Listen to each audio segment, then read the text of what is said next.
Hi friends, welcome back to taste in tradition. మనం ప్రతిరోజు ఇంట్లో కూర కారం అనేది వాడుతూ ఉంటాం కదా.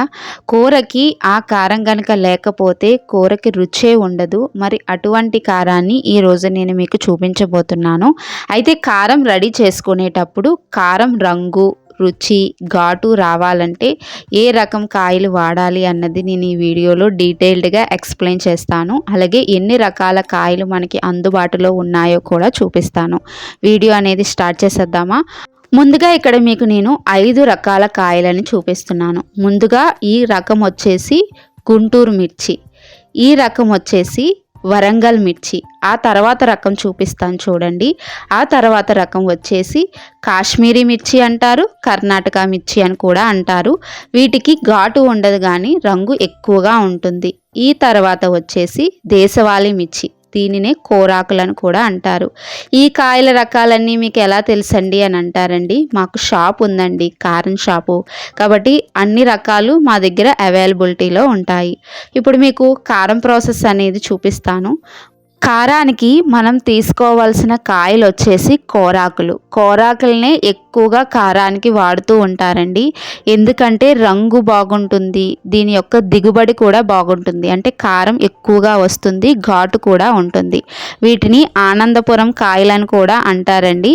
అయితే ఈ కాయలని చాలా సిమ్లో వేయించుకోవాలి, అంటే చిన్న మంట మీద వేయించుకోవాలి. అలాగని కాయలు బాగా రంగు మారేలాగా వేయించేసుకోకూడదు. జస్ట్ కాయలు అనేవి వేడెక్కితే సరిపోతుంది. ఆ విధంగా మనం కాయలను వేయించుకోవాలి. అయితే ఈ కాయలే వాడాలా అండి, ఇంకొక రకం కూడా వాడచ్చా అని మీకు డౌట్ రావచ్చు. ఇంకొక రకం కూడా వాడచ్చండి. ఇందాక చెప్పాను కదా వరంగల్ కాయలని, వరంగల్ కాయలు కూడా వాడచ్చు, కానీ అది దిగుబడి తక్కువగా ఉంటుంది, ఘాట్ ఎక్కువగా ఉంటుంది. చూడండి, రెండిటికి డిఫరెన్స్ అనేది చెప్పాను కదా. ఇప్పుడు ఈ కాయలని నేను అన్నింటినీ కూడా వేయించేసుకుంటున్నాను. ఏది ఎంత క్వాంటిటీలో తీసుకోవాలండి అని మీరు నన్ను అడగచ్చు. కింద డిస్క్రిప్షన్ బాక్స్లో ఏది ఎంత క్వాంటిటీలో తీసుకున్నాను అనేది పెడతాను, ఒకసారి చూసుకోండి.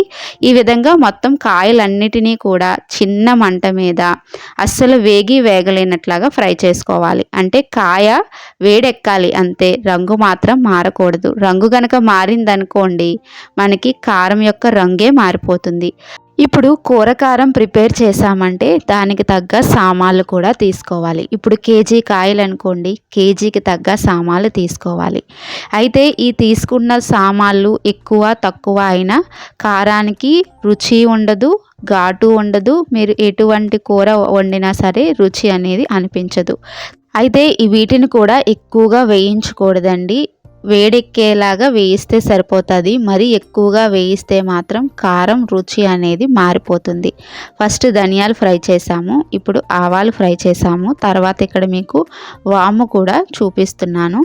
ఏది కూడా అన్నీ ఈక్వల్గానే తీసుకోవాలా అంటే అన్నీ కూడా సమంగా కూడా తీసుకోకూడదండి. ఒకటి ఎక్కువ ఉంటుంది, ఒకటి తక్కువ ఉంటుంది.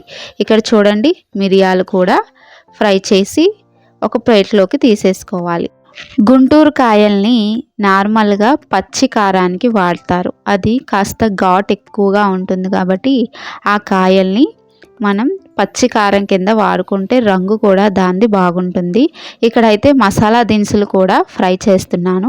మసాలా దినుసులు ఎందుకు వేస్తారంటే మనం నాన్ వెజ్ కర్రీస్ ప్రిపేర్ చేసినప్పుడు ఆ మసాలా మనం ప్రత్యేకించి యాడ్ చేసుకోకుండా కారంలో కలుపుతారు. ఇకపోతే వాయింట్లు, ఈ వాయింట్లు ముఖ్యంగా ఎందుకు వాడతారంటే ఈ వాయింట్లు వేయడం వల్ల కారం వాడినప్పుడు మనకి కడుపు మంట, ఇండైజెషన్ ప్రాబ్లమ్స్ అలాంటివి రాకుండా ఉండడం కోసమని ఈ వాయింట్లు అనేవి వాడతారు. అయితే వాయింట్లోని కాస్త డస్ట్ అనేది ఎక్కువగా ఉంటుంది.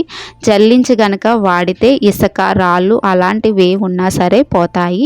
కాబట్టి అలా శుభ్రం చేసుకొని మనం వాయింట్లను వేయించుకోవాలి.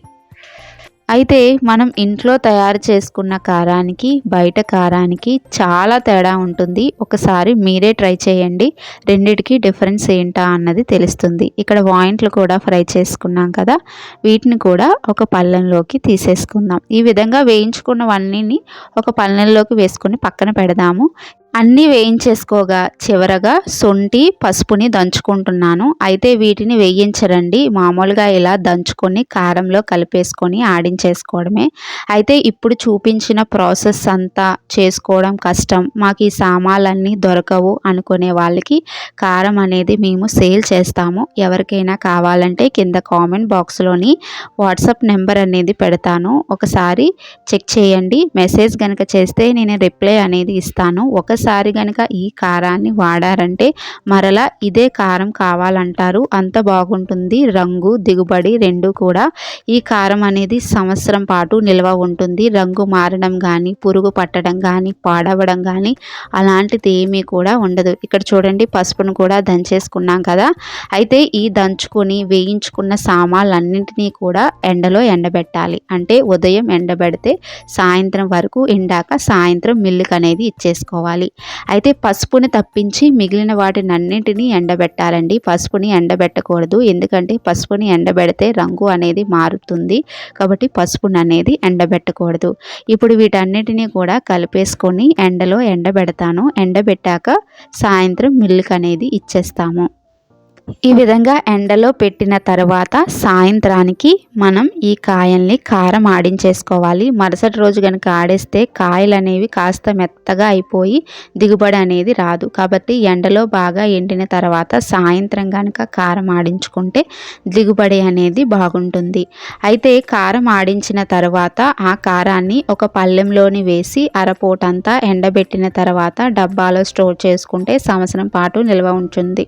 అయితే కొంతమంది కారంలోని వెల్లుల్లిపాయలు అనేవి కలుపుతారండి. అస్సలు వెల్లుల్లిపాయలు అనేవి కలపకూడదు. వెల్లుల్లిపాయల చెమ్మదనానికి కారం అనేది బూజు పట్టినట్టు, పాడైపోయినట్టు అయిపోతుంది. కాబట్టి అస్సలు ఆ పని అయితే చేయొద్దు.